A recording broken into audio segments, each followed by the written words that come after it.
Wow! Very special.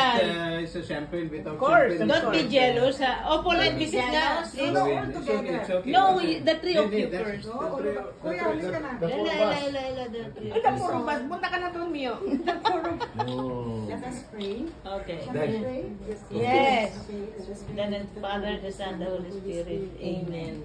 Brother loving Father, we praise and thank you for gathering us tonight for this moment of togetherness. We thank you for the gift of persons of each one of us. We ask you to bless us, especially the family of Opal and Vincent. Yes, Lord. We also pray for the special intentions for the blessings and graces needed by their children wherever they are. Yes. We ask you to protect them and continue to bless them as they continue to become a blessing to others.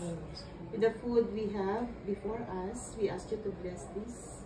Bless those who prepared. Bless those who have nothing to eat.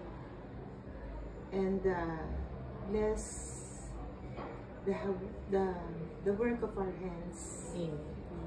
Lord, this we ask in your most holy name. Together, bless us, O Lord. Receive from thy bounty, Christ our Lord. Amen. The name of the Father, the Son, and the Holy Spirit. Amen. Thank you.